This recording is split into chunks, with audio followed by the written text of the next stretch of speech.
evening, everyone. Good evening. Good evening. Evening. Welcome to the 1,508th meeting of the Newman Club of Los Angeles. Can you imagine? Since May of 1899. I don't know if any of you have seen it, but several videos have gone literally viral. It was totally unintended.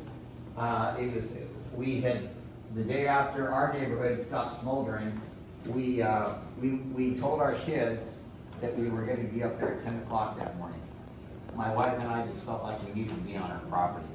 So we had to go through some private properties to get up there on our property. And I snuck our way up there. And slowly but surely, the whole gang shows up. All our 6 kids and a couple of the spouses. Some of the spouses had to stay home, the in-laws, and watch the grandkids, And all I can say is that something totally unexpected happened. All our families, my family, all my extended brothers and sisters, my parents, when we were growing up, dedicated our home to the Sacred Heart of Jesus. And when you walk into any of my brothers and sisters' homes, the first thing you see is a portrait of the Sacred Heart of Jesus on the wall of our house. Okay, and of course we have a special prayer that we said. Now that wasn't in any of your videos. We all gathered around and said the Sacred Heart prayer together, which everybody knows by heart. And then we just decided we had to sing, And of course we had found that statue is the Blessed Virgin. And I got to tell you something. I'm a concrete contractor, okay? And the foundation of my house and a new driveway I just poured. I have 2 driveways to the back house. Were exploded. I mean, being knows about concrete, it's falling off the surface from the heat of the fire had blown the concrete apart.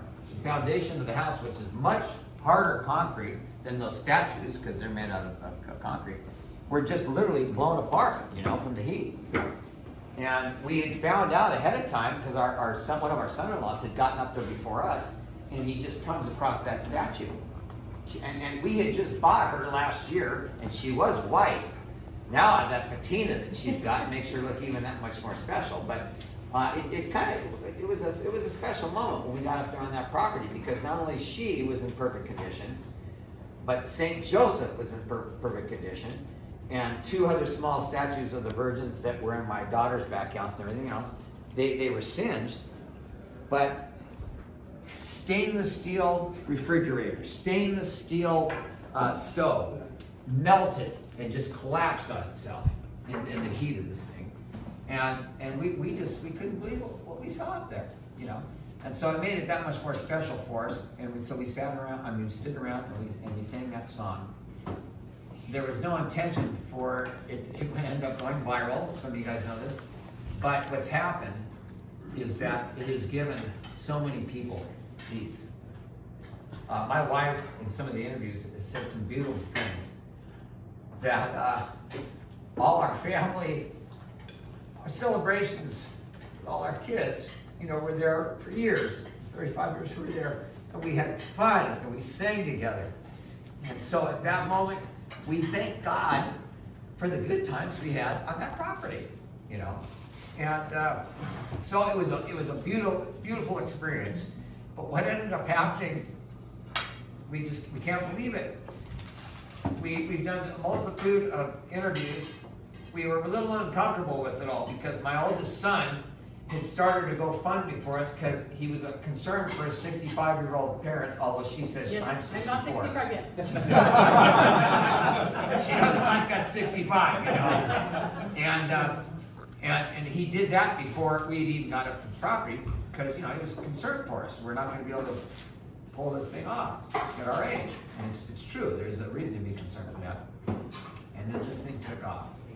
And the community and people all over the place started contributing to help us because the back house isn't insured. That's where our daughter lived. We have our youngest daughter, it's a beautiful thing, and she's a single mom, okay? And she has a 2-year-old little girl.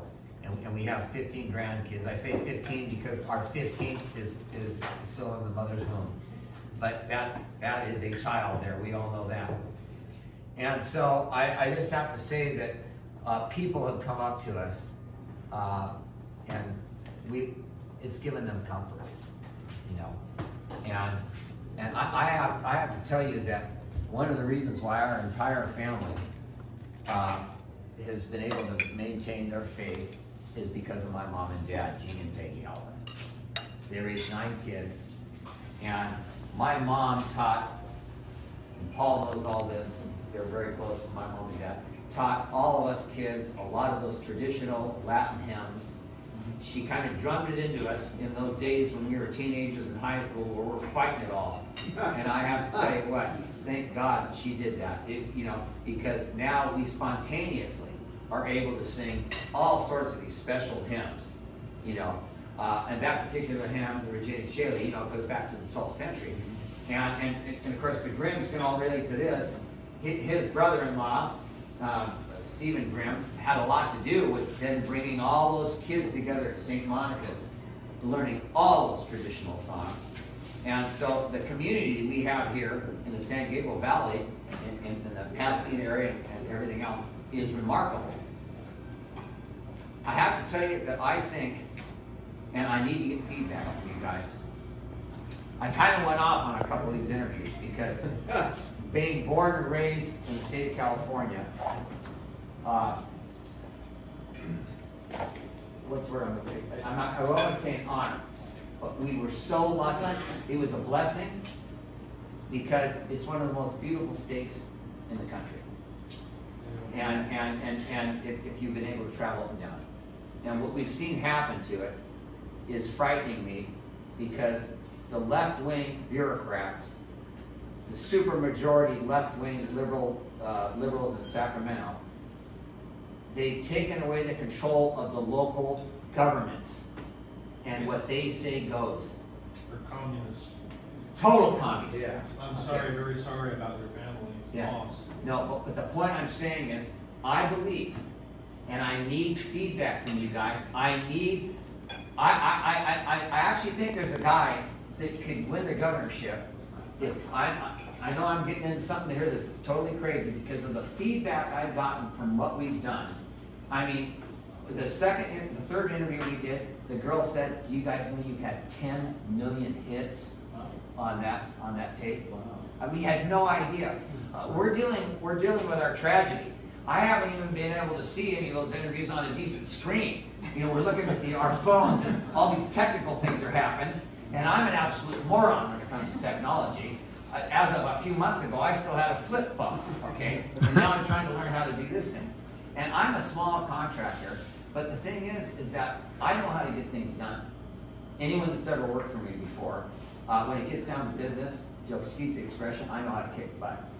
And I'm very concerned that we already know, and you gotta keep us under your hats, my son-in-law works for FEMA, okay? Oh. And we've already found out, through my daughter, who's his wife, that they're gonna do a scientific study on how to get rid of all the debris.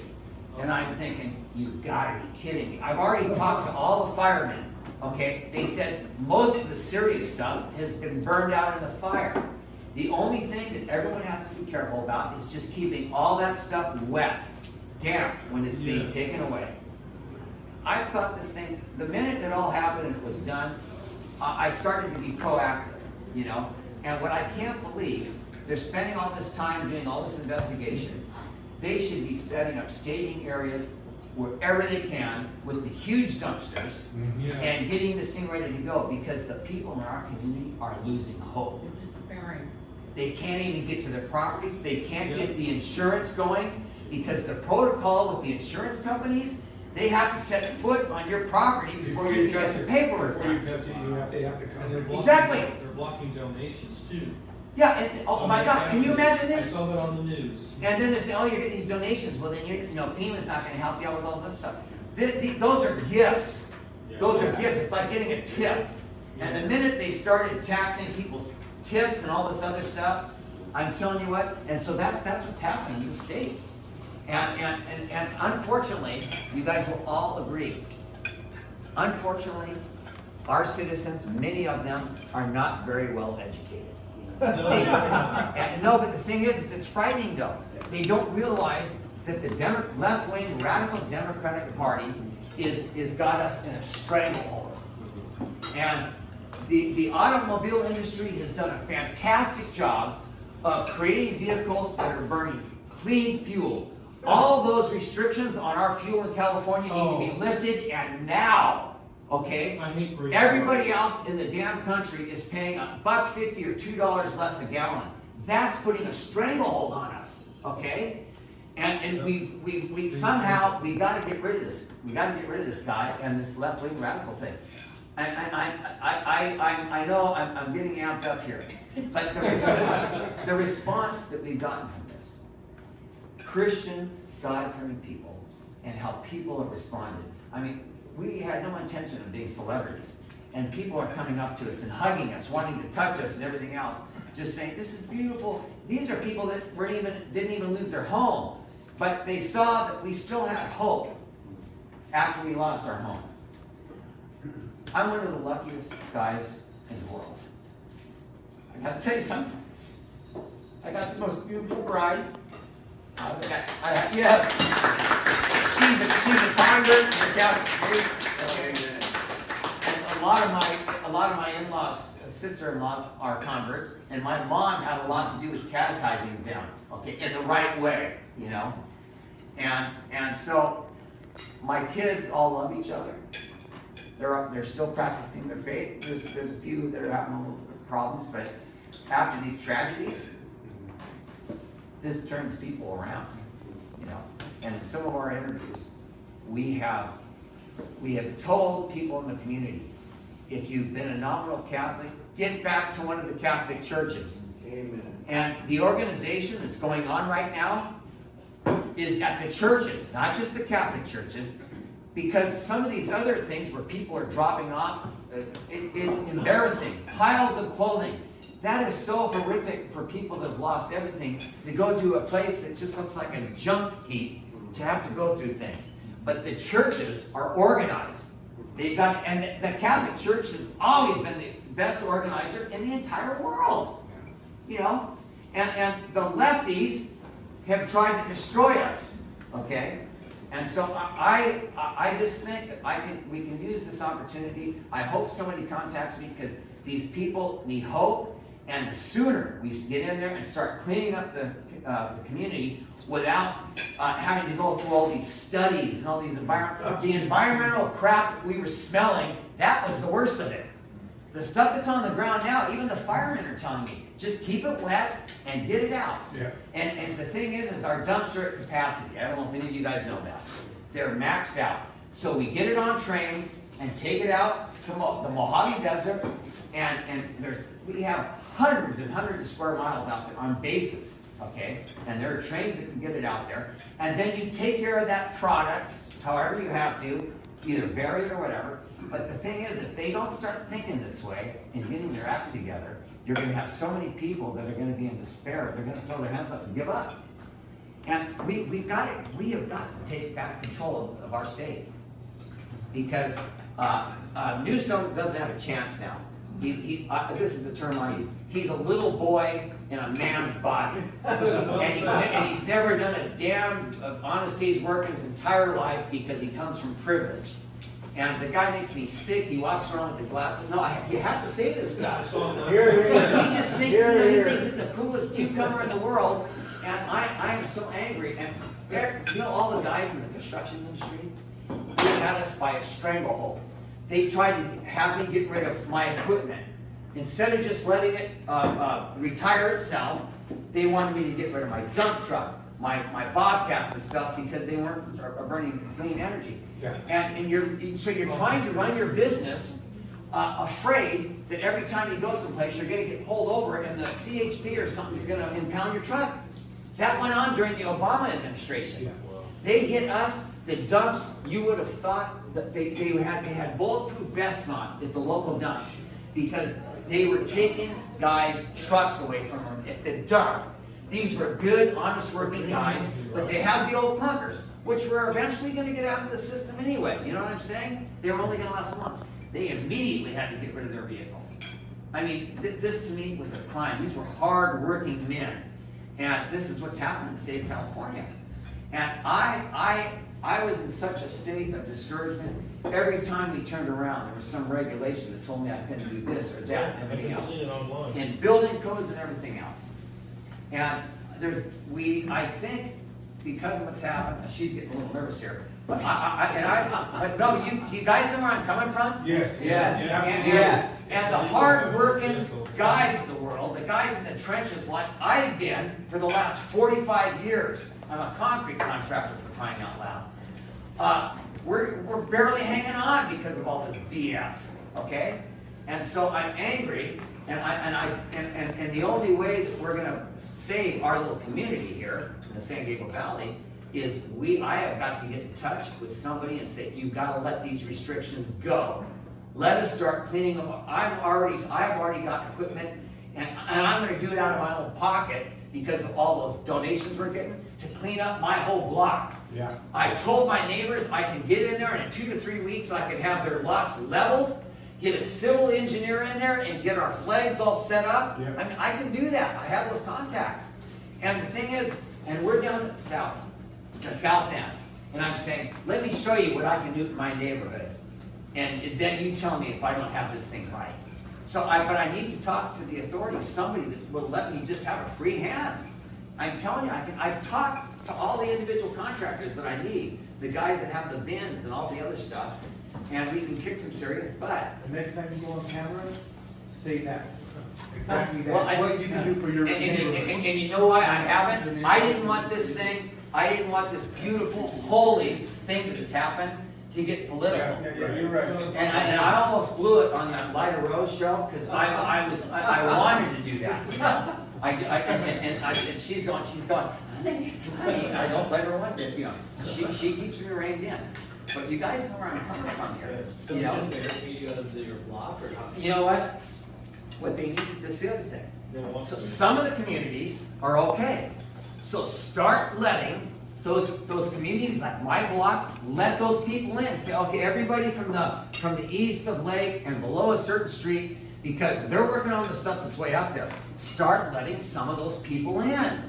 I mean, I don't know who's running this operation, and the commanders and the guys on the ground, they're not the ones talking to us. We're getting our supervisors and everything else that have been sitting on their fannies for the last 20 years and couldn't get an operation like this off the ground if they wanted to, okay? Peter, What? the head bureaucrat that was responsible for all the hydrants, who gets paid over $100,000 a month from the city of Los Angeles, was told to shut off the water What, before or what? during, by Bass herself.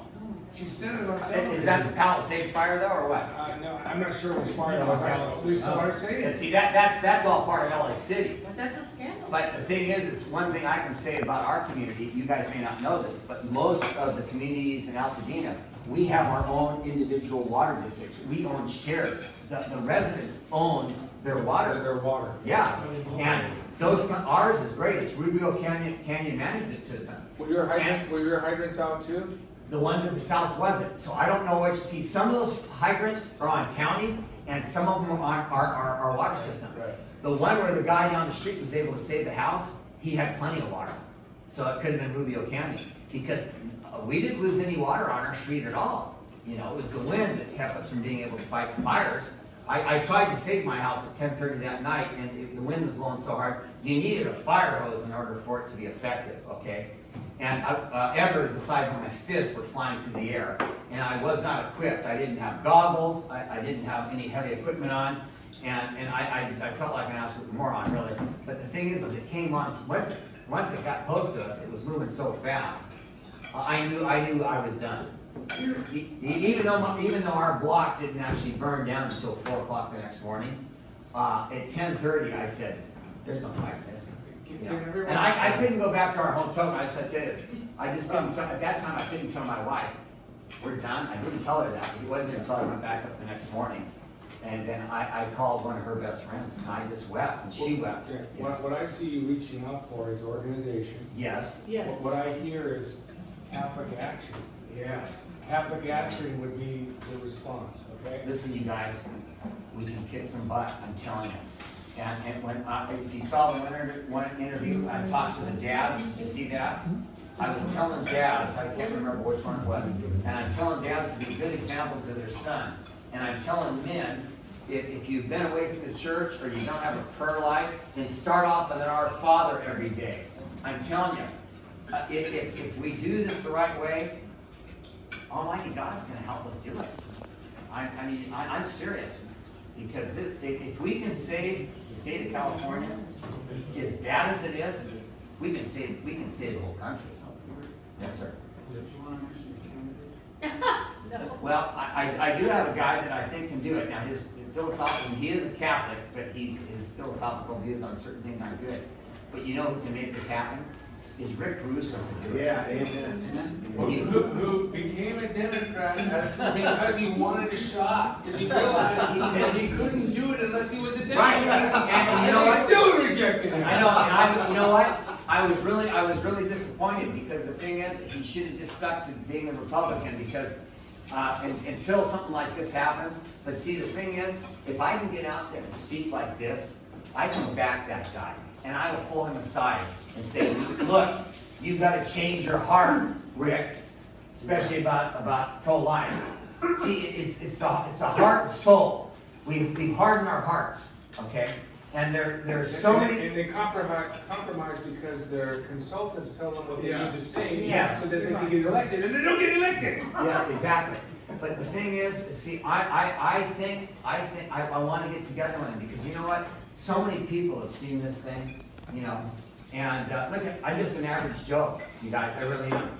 But I know how to work my ass off. And I'm in the field type of guy, okay? You get me out there, even the guys that work for me. You know, I don't want people, I'm one of these guys, once we get to work, shut up and get to work, and I can outwork 25-year-old guys.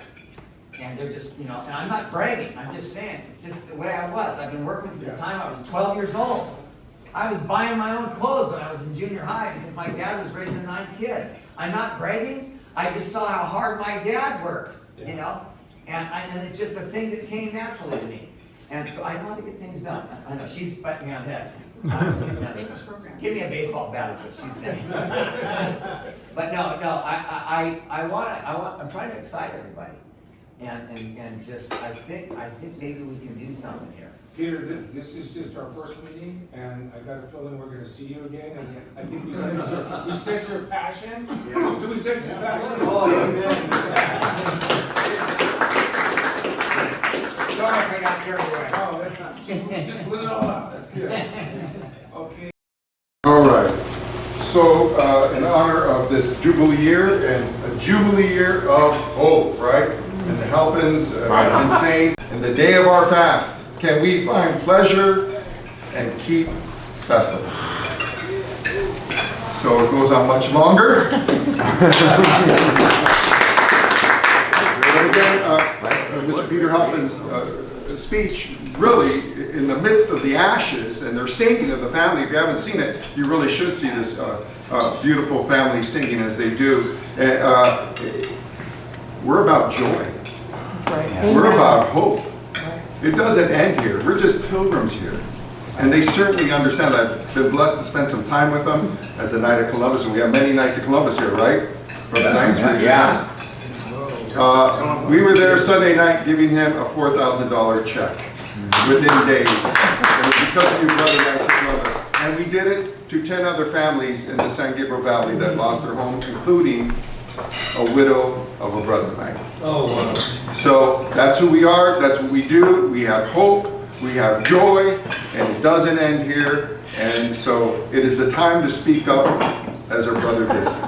Yeah, and you got to remember to try to have a sense of humor. Because I'm telling you what, we've been able to laugh together in this last week and a half. Well, they told a wonderful story that he didn't tell here, and I wish he'd tell it more, of how when he saw his work trucks, right, and the tires blew out, of course, and they're on the ground, and his son happened to find a cowbell, right, and someone made a comment, they look like lowriders. So what does the son do? Da, da, da, da, da, da. How can we laugh in the midst of sorrow and pain? they show us. That was the only thing left in our music studio Yeah. in the back. It was a cowbell. And everybody, all the kids, and we were all able to laugh. we all laughed. You know? And as Catholics, we know, when you study the first 5 mysteries of the Rosary, the joyful mysteries, well, the joyful mysteries are fraught with sorrow, aren't they? I mean, Angel Gabriel, who this valley is named after, you know, he goes to a teenage young girl and says that you're to bear the Messiah, which is great news, the greatest news, but women can be stoned to death if they're found pregnant out of wedlock. The fear.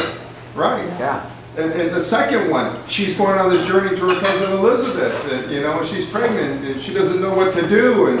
And then the third, the birth of our Lord Jesus Christ. Poor Joseph, the leader of the family, like all of us here. You know, where's my wife going to have a baby? Yeah. Imagine the sorrow, but yet it's joyful. So, you know, we have joy in the midst of sorrow. It's real, it's palpable. That's what we do as Catholics. The fourth, right? It's, you know, going to the temple, the presentation, and Simeon say to Mary, you know, your heart will be, you know, run through, will be pierced. What? This is a great day, right? And the fifth, losing Jesus for 3 days. There's fraught with sorrow. You ever contemplate that? Yeah. Every single one of them, but why are they the joyful? Yeah, that's a good Because it does not end here. And we can have joy in the midst of sorrow. And that family has showed us. So thank you. Thank you. Okay. At this point, I'd like to bring up someone that's very special to me and my family. I met Mark back in like 1982, I was calculating. And Mark was a business associate of my father, Bruce Mulhern. And they actually were deep into business together. They had a mortgage company and they did very well together. And at a certain point, Mark went his way, my dad went his way. But it's funny how sometimes in life, things come 360 degrees. And what happened is my family sold our company a couple years ago, and I had to sign a non-compete clause where I couldn't start a new company. So I ended up working for my old friend Mark.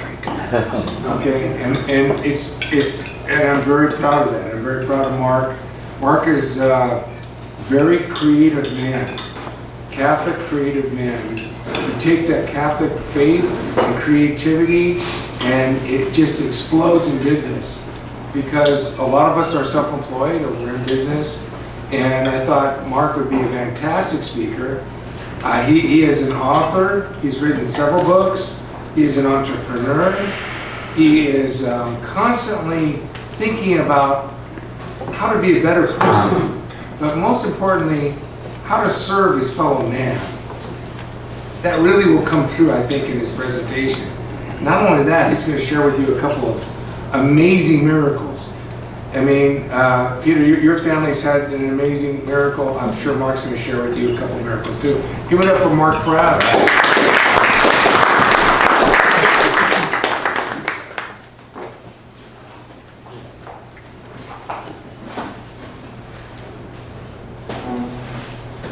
All right, everybody, it's great to be here with all of you. As Kirk mentioned, we go back a long, long way. We were kids, basically, and we're going to get started. I want to be respectful of your time. It's 8:27. My understanding, we want to be done by 9. Is that about right? You can have some more time. All right. Let's get started. Okay. In Pursuit of the Truth is a book that I wrote, and I brought a few, and we have 3 of them here that we can raffle off. And it is, hold on, this thing advanced on its own, so let me make sure. I'll go again without me, I might have to make an adjustment. In any case, I like to introduce myself as a man of radical faith. You know, faith in our society has diminished dramatically over our lifetime. You know, I don't know how many of you are aware of this, but back in the 60s, 75% of Catholics went to Mass. Today, it's less than 25%. Here are some statistics that, and look at each generation. Generation Z as far as gender of Americans who disaffiliated from religion, men 46%, millennials 53%, Generation X 55%, and this is interesting, the baby boomers, 57% of baby boomers, which is most of the people in this room, have moved away from religion of all sorts.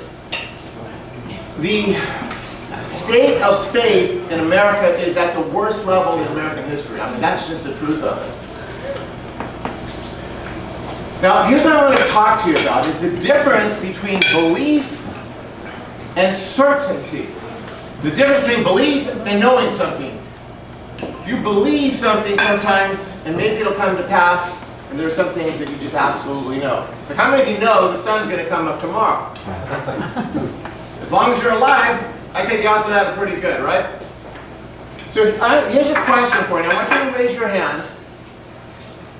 How many of you believe it is possible to move past belief in God, belief that Jesus Christ lived, belief that God exists, to have absolute certainty that God exists? How many believe that's possible? I think it is. Okay. See, this room, if we were to take that survey of, let's say, 1,000 people in Los Angeles, what percentage do you think would say you can have certainty of God? 5%, 10%. Yeah, I think it's less than 5%. I think it's 1, 2, 3%, somewhere in that neighborhood. Many Christians believe in God, but they do not trust God. And here's the difference. I found that most people don't know the difference between belief and faith. See, faith is not belief, and belief is not faith. Faith is trust. So I can say I believe in God, but I do not trust in God. And there's a real easy way to determine where your faith or your trust is. And that's in your fears. Is if you are afraid to die, then your trust in God is not very strong. If you're afraid of being broke and being homeless, all the different fears that are part of the human condition is a way to measure the strength of your faith. The higher the strength of your fears, what does that mean? The lower the strength of your faith, right? So can you prove God's existence? See, when I was a kid growing up, my father was 17 years older than I. My mother was 19. My father had a 7th grade education. He moved out here from North Carolina. My mother's Mexican, and she grew up in East Los Angeles, and she dropped out of school her sophomore year. I grew up in Compton in a rough environment, and we had no God in our house. My dad was an atheist, and he would ridicule religion and the Bible and just talk about how ridiculous Noah's Ark was and how ridiculous Samson, and on and on and on. And when I got into high school, I started becoming real close with a few people that were Christians. My senior year in high school, I started asking the obvious question, who's right? Is my father right that there is no God and that it's a joke? Or were these friends of mine who were devout Christians that were going to church every week? Who was right? Now, I didn't have an agenda other than, I thought, you know what? This question of does God exist, is God real, is a pretty important question, right? And I think the more I thought about it, I thought, I need to know, because even as a senior in high school, I realized that it was the foundation of everything. If God does not exist, then that means this, that we're on our own, and we have this one-shot opportunity to make the most of this life. Or if God does exist, then that changes everything. And eternal life is possible, and we have accountability to God, and so on. So I said, okay, I need to get to the truth. And I thought about my life, and I thought, I'm going to be graduating here pretty quick. I'm going to start my life journey on my own. And I thought, I want my life to matter. And coming from a family of no income, no money, no education, and atheism, I looked and said, okay, how can I make my life matter? Nobody in my family has ever accomplished anything academically or financially. But as I thought about it, I thought, if I could accomplish one thing in my life,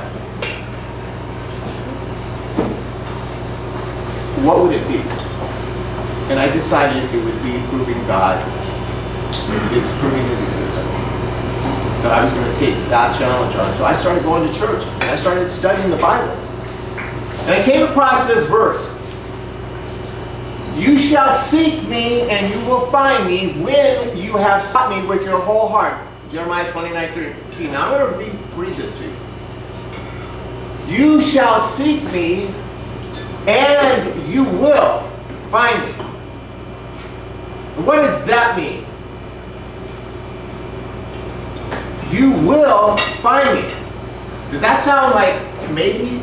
Or does that sound uncertain?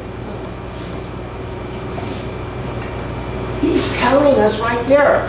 If you seek me with your whole heart, with all your passion, I will show up. You will find me, and all doubt will be removed. You will have absolute certainty that God is real. Now, if you have absolute certainty, and I mean absolute certainty, how does that affect your fears of life on this planet? How does that impact your life? And look at the state of where fears are in our society and where faith is. Faith is way down, fear is really high, politics has taken over the world. But God is saying right here, if you seek me with your whole heart, you can prove I am real because I will show up and reveal myself to you. But how many people know this? How many people are dedicating their life to proving that God is real, to finding God and reaching that state of certainty, that state of knowing, and that state of peace? What percentage of Christians are trying to do that? Forget about the rest. I don't believe it's very many. So I dedicated my life, and I made that decision as I came out of high school. And I'm going to share with you what's happened and kind of give you a quick verse. But here's something else I realized, is how many people have proven that God is real. Now obviously in the Bible we have the 12 original apostles. They watched the miracles, right? They were there. They watched Jesus Christ be crucified, and they said rise from the dead. They saw all, they had absolute proof. So much so that 11 of them got crucified themselves, right? Got executed themselves. Because they were that, they knew the truth. Paul, on his journey, he saw Jesus Christ, he heard Jesus Christ come in and say, Paul, what are you doing to me? Non-biblical. How many of you know the story, St. Francis hearing the voice of God?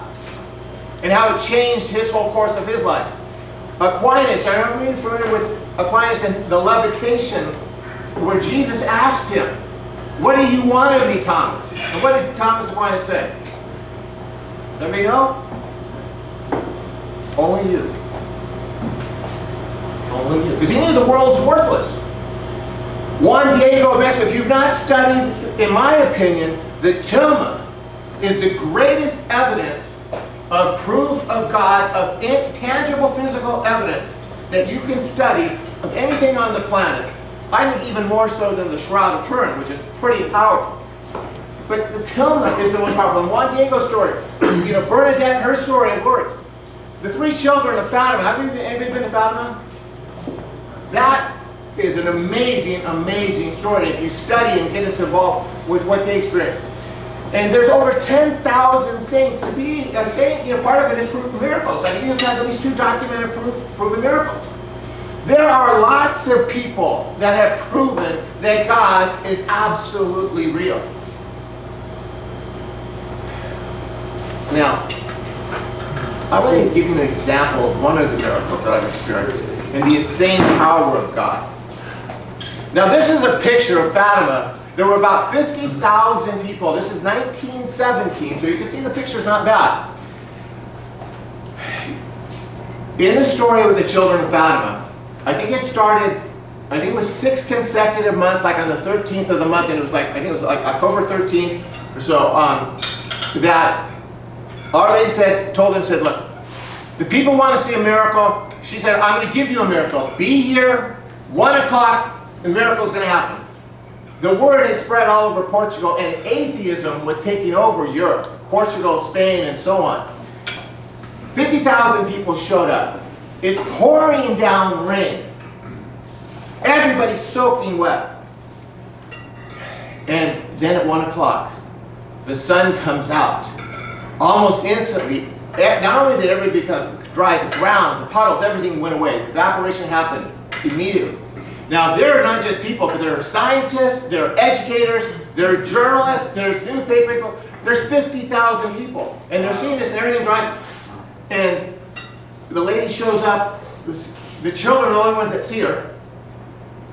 And then what happens to the sun?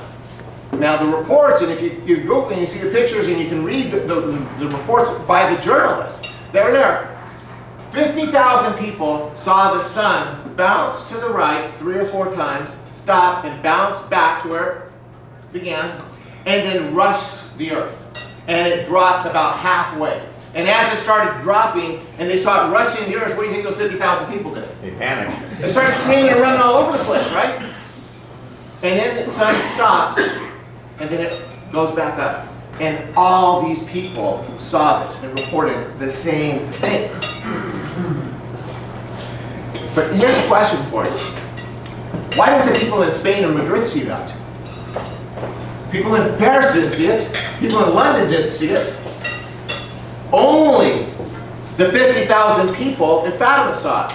Nowhere else in Europe did anybody see that. How is that possible? How is that possible that in Fatima, and then you can go, do you think the other people in Europe see the same sun? Absolutely, right? Now I'm going to give you my theory on why only 50,000 people in Fatima saw this. And here's why, because I'm going to share with you a miracle that I experienced that is consistent with this situation. I had a massive heart attack at 49 years old. And 75% of my heart was dead tissue. I was in critical condition for 12 days. They said, hey, your heart can't function. It's not strong enough any longer to carry you. We're going to put you on the heart transplant list, and they put me on the Cedars-Sinai transplant list, and all of that. Okay. Now, after that, I was in bad shape, and I prayed a lot, and I just said, I said, Lord, look, I know how we got here, and I got here by being stressed out chasing the world as hard as I could. And I remember just praying, saying, I need to understand, and I started praying for His wisdom. And things started happening. And then I picked up Thomas Aquinas' book, The Summa Theologia. Have anybody here tried to read it, the Summa? I said try, because it's a heck of a read, right?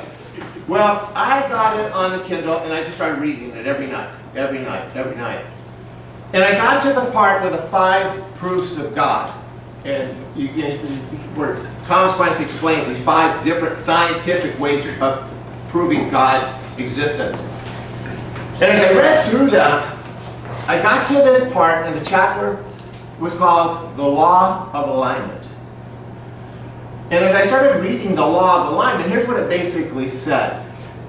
That everything that functions, whether you could be talking about a watch, you could be talking about any kind of activity, mechanical, or even when you talk about our ecosystems, there's an alignment, there's a form, there's a process, right? Everything has to have this alignment.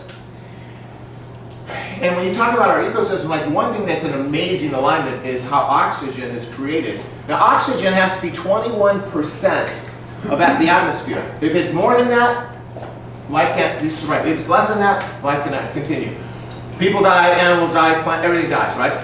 Well, the system of how oxygen is created on this planet with the winds, with how the winds blow dust from like the Middle East and Saudi Arabia, all the way across over into Brazil. And the process of I forget a proton or something involved. But anyway, there's a really elaborate scientific process that the Earth generates and moves all these things to create oxygen at 21% every single day. So I'm reading all of this, and it goes into all these scientific analysis and all this. And at the end, it starts to summarize, and it says, first off, you have to have perfect alignment. But when you create something and you have a perfect alignment, well, what happens the next day is anything that you align, it's like your car. If you align the wheels on your car, what's going to happen in time? It's going to move out of alignment, right?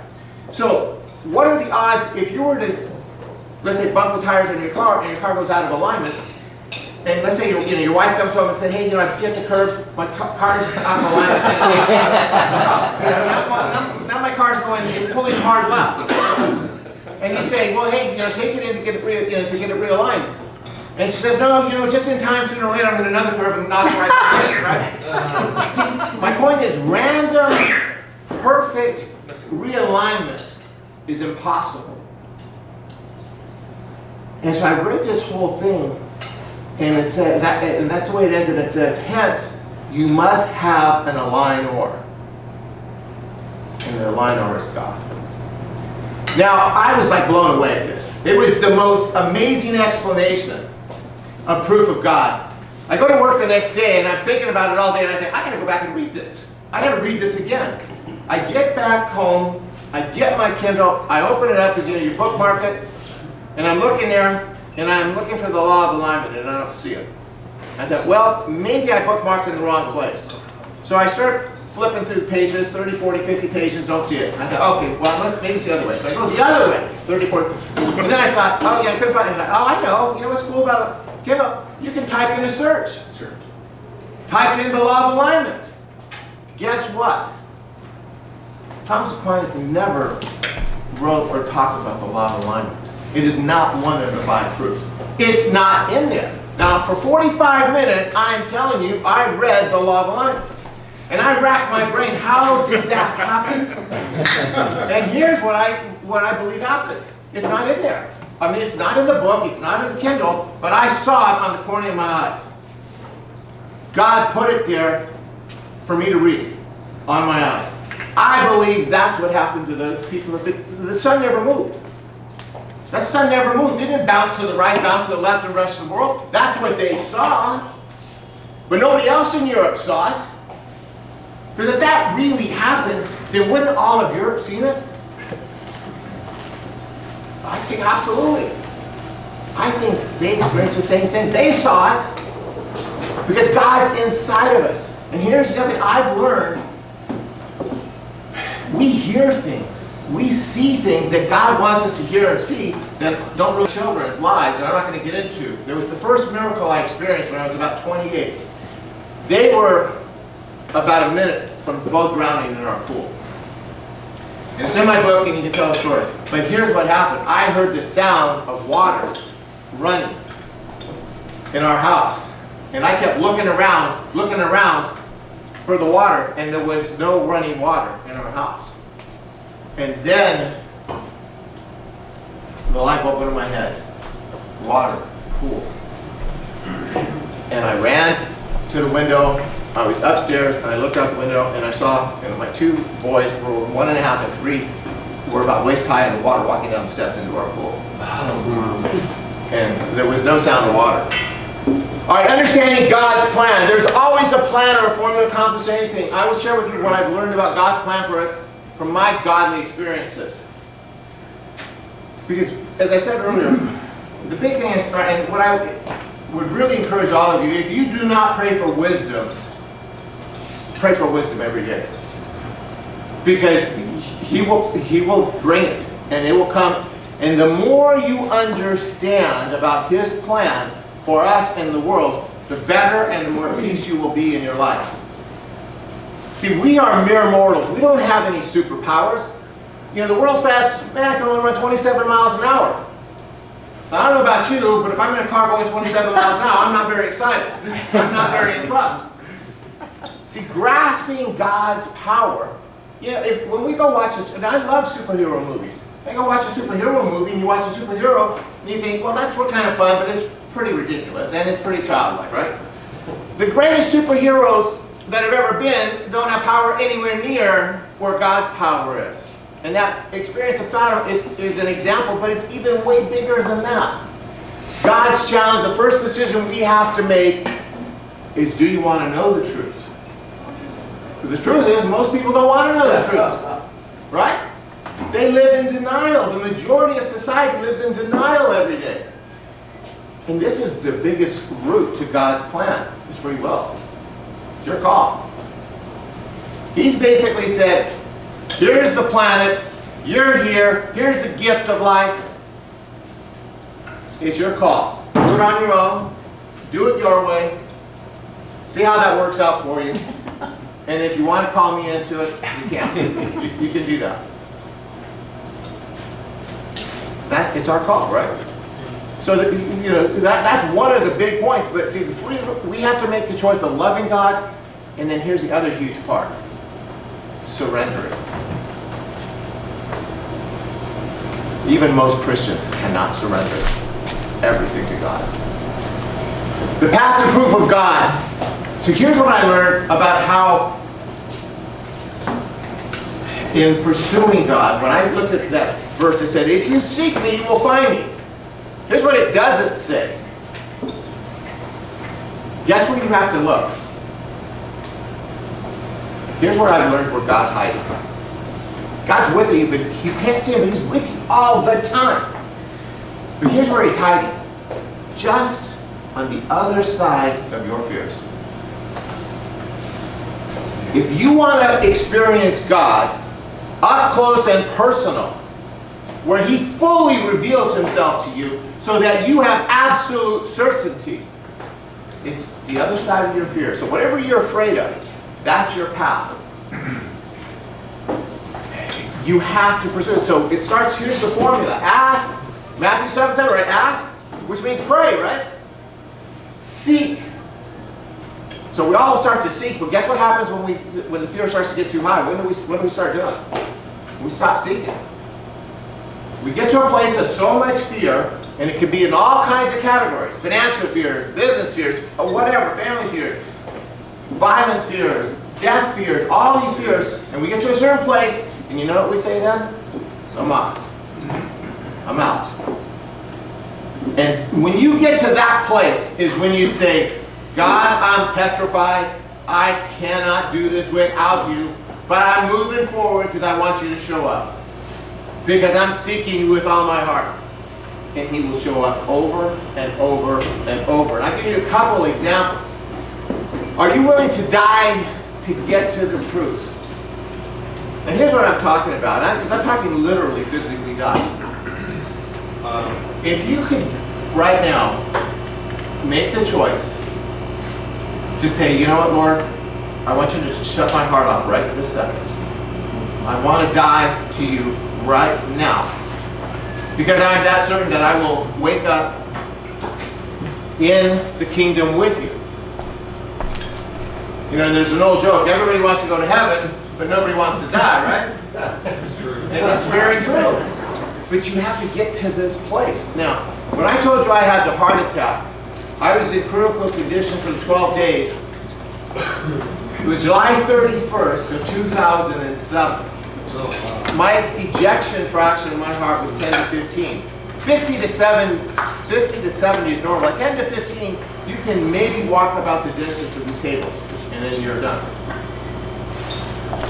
Well, what happened was I was on the heart transplant list. August, September, October, and once a month I go into the hospital, they do an echocardiogram, the cardiologist will look at it, they give me a report. And then November I went, and about middle of the month, do the same thing. I get a phone call 3 days later on my cell phone, and the nurse says, you know, I said, hello, she says, this is pregnant. I said, yes. She said, hey, we got your results from your echocardiogram. I said, okay, great, what is it? She said, well, the doctor told me not to tell you, he wants to tell you. Well, I immediately thought, what? You're gonna die. I'm going to die. That's bad news, right? The doctor can say, hey, Mark, you know, let's say goodbye. You've got about 30 minutes. That's where I was like, oh, man. So, you know, so I'm on hold, and the doctor gets on there, and I can hear him like it was yesterday. He goes, Mark, I've never been able to make this phone call before in my life. This guy was like 65, 70 years old, cardiologist. He said, your heart has fully recovered. Wow. He said, your ejection fraction is back up to 50. He said, we're taking you off the transplant list. I said, what does all this mean? He goes, your heart's back. You can resume your life. See, I couldn't go to Mammoth. I couldn't go on a plane. I couldn't do anything at altitude, any of that stuff. How did this happen? He goes, I've never seen it before. I don't know. Muscle heal. I don't know. So I know it's a healed. He couldn't explain it. And I'll tell you another quick note. I booked my bucket list dream vacation after this happened, right? And what it was from a cruise from Venice, around Italy, Mediterranean, all the way to Barcelona. It was like 18 days or something like that. Took the whole family. We took the trip. I don't know if it was the first or second day in the morning. We're on this cruise, 2,000 people. I go to have breakfast. You know, you got buffet on these cruise ships, right? I go to the buffet, pack, like, you know, my wife hates buffets, so I get my breakfast. I sit down at a little table for two, and the one seat across me is empty. This little gal comes walking up, little Asian gal walks up, and she says, sir, do you mind if I join you? There's no place else to sit. I said, sure, have a seat. So she sits down. So I introduced myself, and I said, well, what's your name? And she knows my name, and I said, well, I'm Mark, you know. I said, well, what do you do? She goes, I'm a cardiologist. I go, really? I said, I'm somewhat of a heart expert, too. And she looks at me, and she goes, are you a cardiologist? I go, no, but let me tell you my story.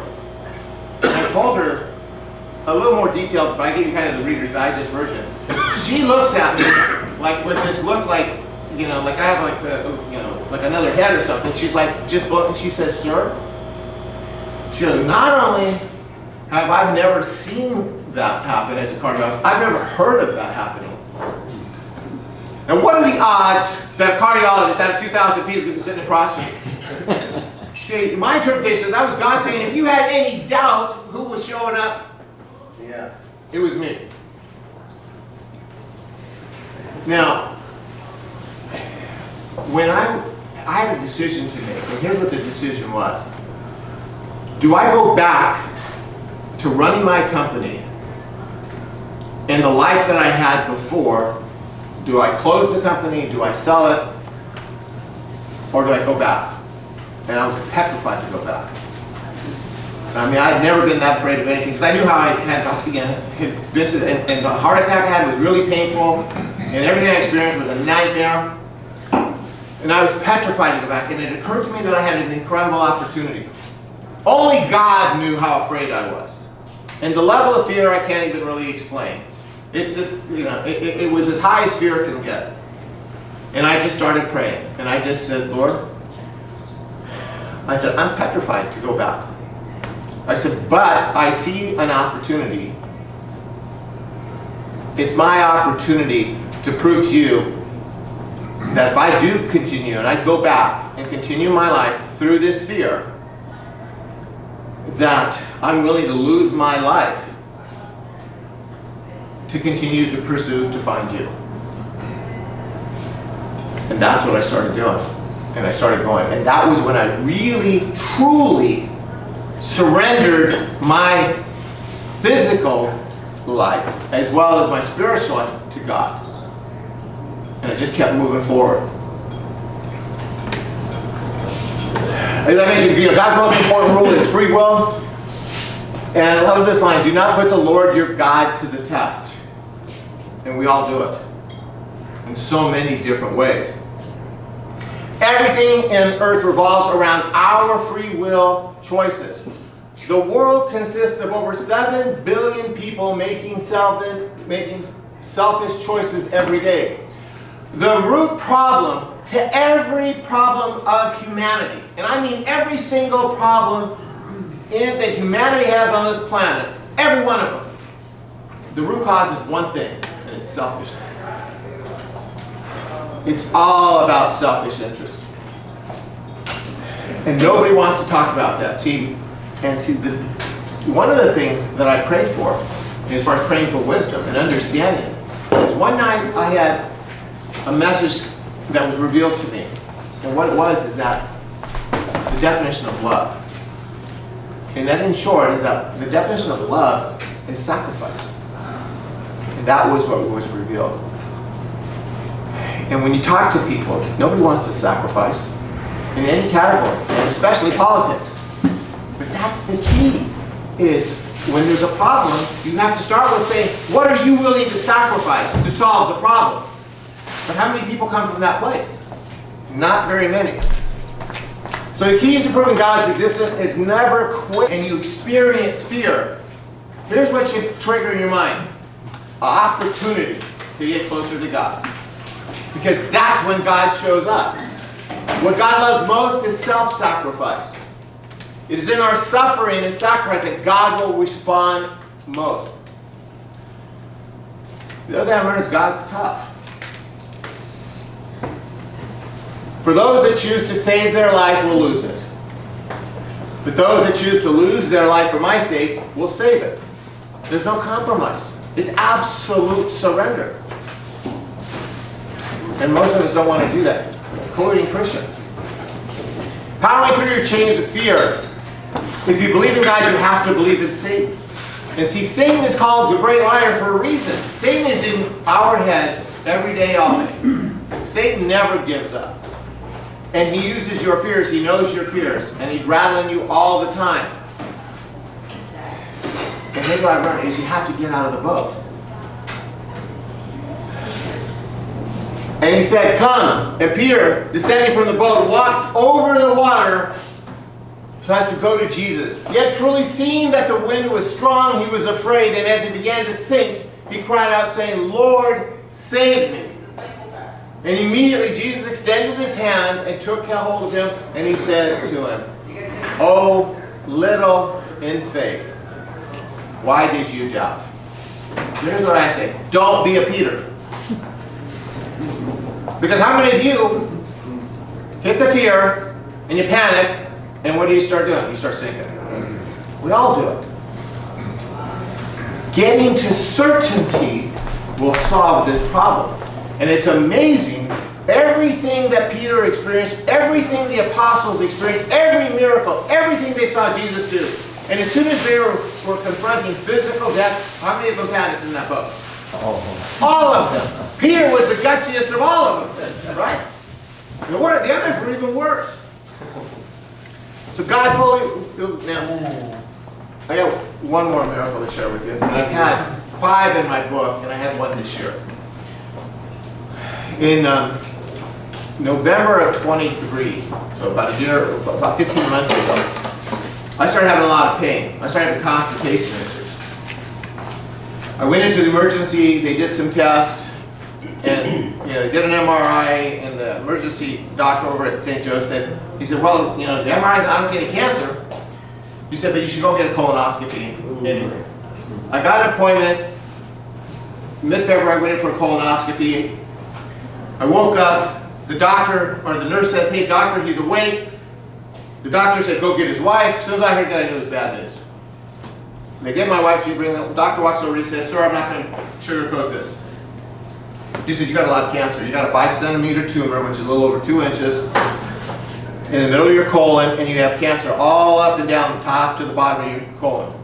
And you need to see a surgeon like tomorrow. He gave me a couple names. We got an appointment with a surgeon in 2 weeks over at St. Jude's Hospital. Met with this surgeon. She looked at all the results. She did a camera up my butt, looked at all that. She came back and she just verified everything the other doctor. She said, yeah, you're going to lose your colon. You're going to be in a colostomy bag the rest of your life. My wife starts bawling. She said, we need to get you in and start the chemo and all that, and then get the surgery going. I said, okay. I said, well, so life as I've known it is basically over. She goes, well, look at it this way. It's kind of like losing your foot. It's going to be different, but at least you're alive. So we left, and my wife is driving, and I said, well, she's taking me to my office. My office is in Orange on Chapman. Right down the street is a place called Woody's Diner. Oh, wow. And so I said, hey, take me over to Woody's. I'm going to get some lunch to go, and I'll just work from my desk and have lunch there. So she pulls in the parking lot, and I walk into Woody's Diner. And so, it's a fairly decent-sized restaurant. I walk in, they got the counter, walk up to the counter, say, hey, I want to place an order to go, order my soup and salad. And so you get the counter, it's kind of like this, and then over to the right is where the restaurant opens, and there's tons of tables and booths and TV screens and sports and all that. And I'm standing there and I order, and then I turn and I look. And as I'm looking at the whole restaurant, I all of a sudden hear a voice. Here's what I heard. I will get you through this. But you must fight the good fight. Nobody else heard it, but I heard it. Loud and clear. And it was that verbatim. Now, here's what I knew. See, I had the miracle healing of my heart. I didn't tell you about the miracle healing of my back. I injured my lower back when I was about 28 in a pickup football game, and I had to give up sports because I could no longer run and jump because the last disc was just trash. And 3 years ago, I joined a private country club. I had been playing golf like maybe 2 or 3 times a year.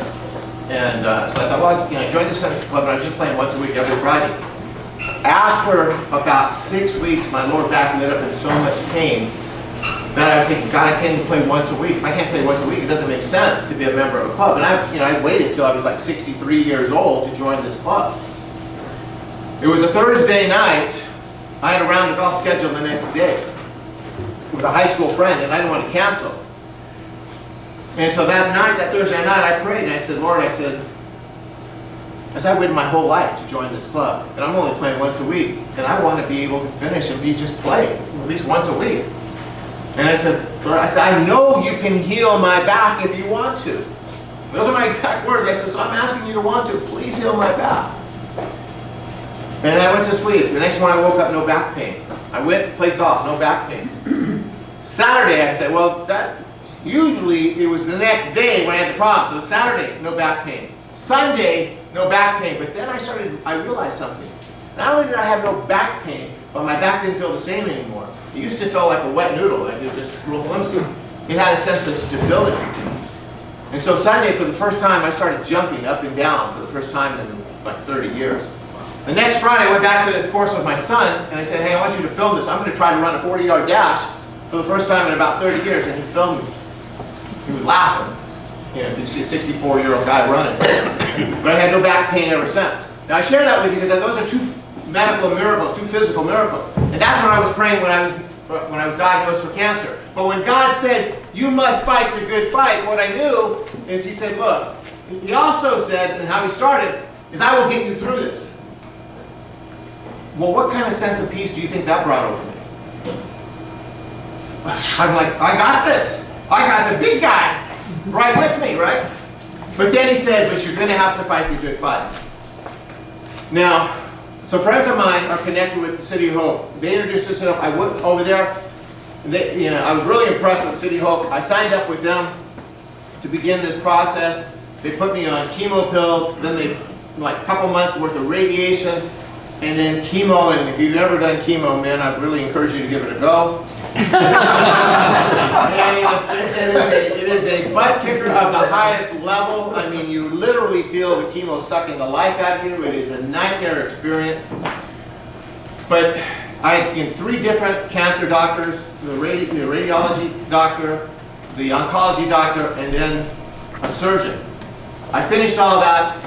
And they said, hey, they did more MRIs. They said, hey, your cancer has diminished pretty significantly. The surgeon said, Mark, said, look, here's the good news. We're going to take out what's left of the cancer, but you're going to be able to keep your sphincter, which means you won't have to be on a colostomy bag for the rest of your life, which is what I was told in the beginning over at St. Jude's, right? So we're going to do the surgery. I had the surgery 5 weeks ago. Last week, I met with the surgeon for the checkup after 4 weeks. He said, how you feel? I said, good. I'm a little sore, but it's much better. But I can tell I'm real close to being healed. He said, okay, good. I said, by the way, how much cancer did you find in there? He looked at me with this kind of like baffled, like startled look. He goes, none. He goes, there was no cancer.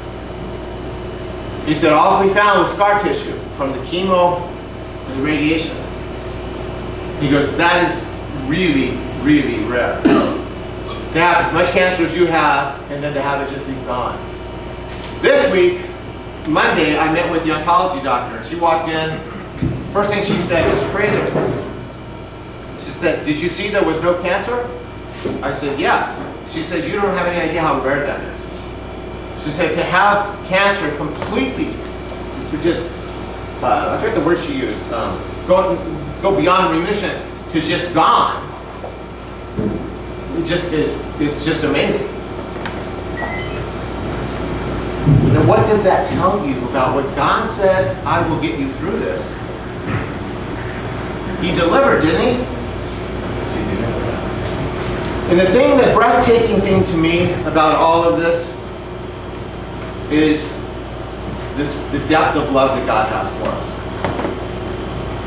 You just have to pursue Him. You just have to be there over and over and over. Now, I don't know how many people have heard the voice of God. I've heard it twice.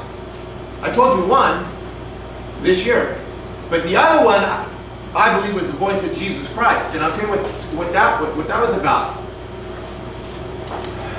About 3 years ago, a friend of mine who's a Christian at a church up in LA, in Inglewood, and he invited me to come to his church. I said, sure, so I went.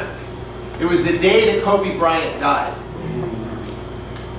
And so we're I'm in, this is one of your, kind of black African-American churches, gospel music, really, their pastor could just light up a pulpit. He was really good.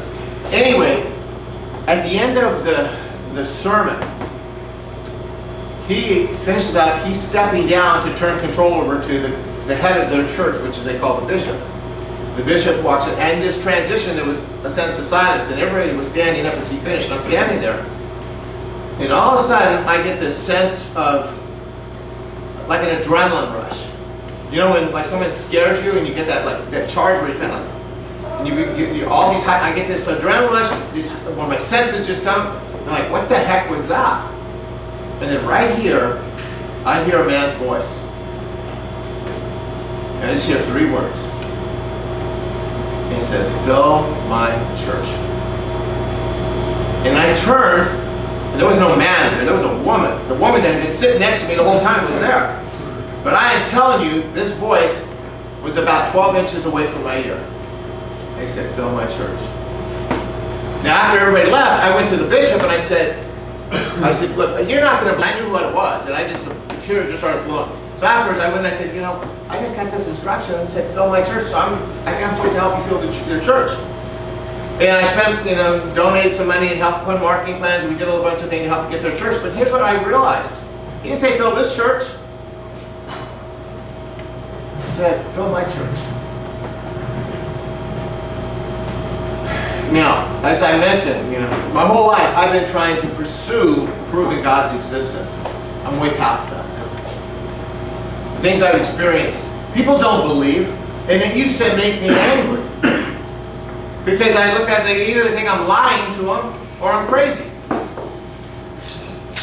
Well, I've gone past that to where I understand God's power is beyond us.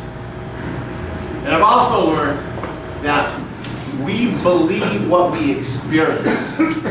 That's just our nature. If we haven't experienced it, we don't really believe it. But I can guarantee you that God and Jesus Christ are real. I've experienced it in a powerful way. I've dedicated my entire adult life to getting to this proof and to this certainty. Now, I thought when I got to this place and I wrote this book and I started delivering this, that something, I was going to be able to help hopefully evangelize and get some momentum, and none of that's happened. None of it's happened. All I've gotten is just, only the people that know me really well, really, do I get the sense of, where I believe them when they say, I believe you. But this point here, rejoice in the Lord always. I've heard that. And I've had a hard time with that. Because life is so hard on this planet. It's so hard in so many ways. But here's the truth of it. What I realized, and going through cancer, and everything I went through last year was the hardest year of my life. Cancer and chemo is brutal. But here's why. Is love the Lord,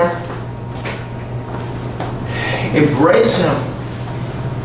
He's always there. Reach the place of absolute surrender. And when you've done those things, then here's what you know. You are bulletproof. You are bulletproof from death. Now, if you have absolute certainty that you will never die and you're going to spend eternity in the kingdom of God, is that something to rejoice about? Yes. Yes. Yeah. How much should you be rejoicing? Every day.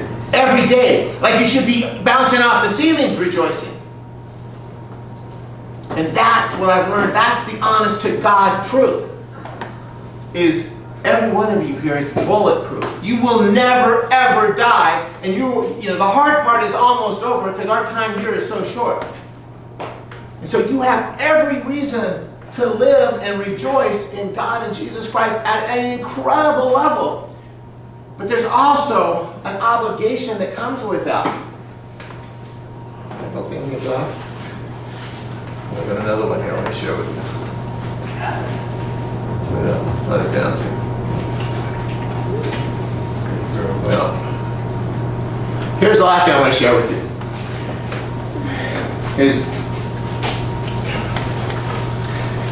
There's a burden that comes with certainty.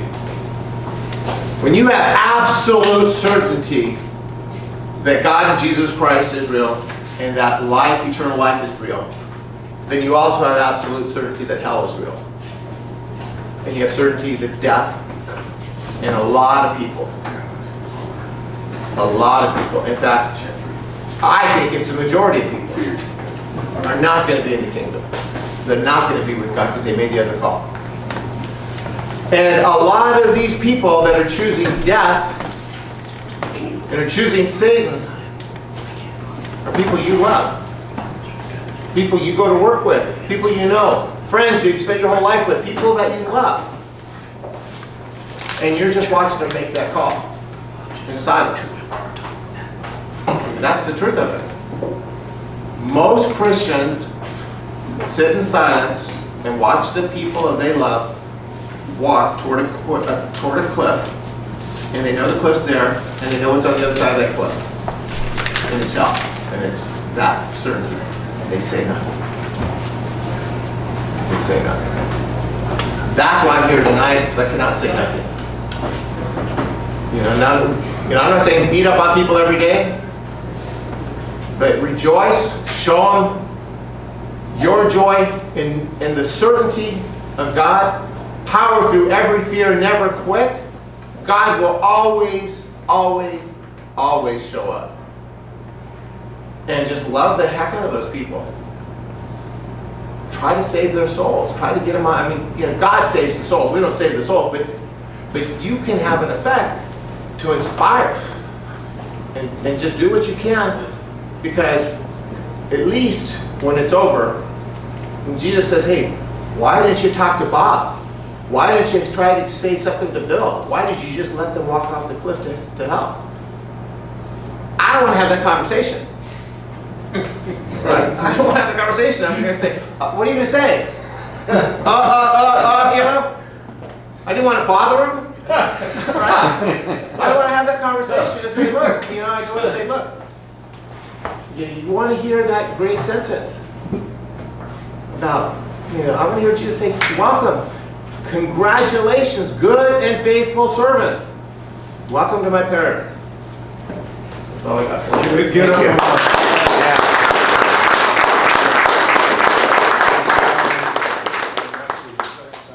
So we have 3 books.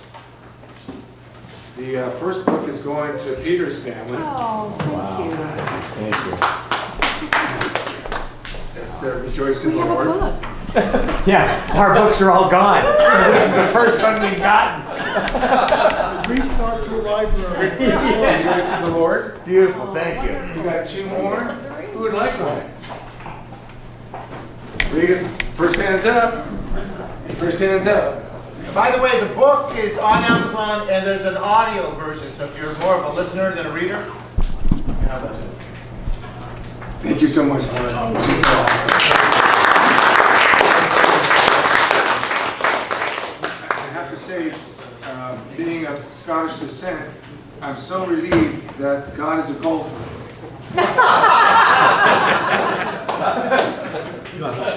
All right, come on, we're going to say the salve, we're going to close out the meeting, okay? We're going to close with the salve, and Pete, you probably know this one. Stand up, please. Is it under this one? Salve Regina, Mater misericordiae, vita dulceo, espes nostra salve. A te clamamus, exules filii Eve, a te suspiramus, gementes et flentes, in lacrimarum vae. Ea ergo, advocata nostra, Ios tuos, misericors oculos, ad nos converte. Jesus, benedictum fructum ventris tui, nobis, post hoc exilium, ostende. O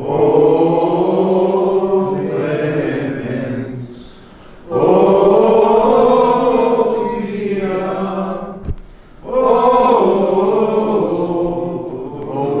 dulcis, Virgo Maria.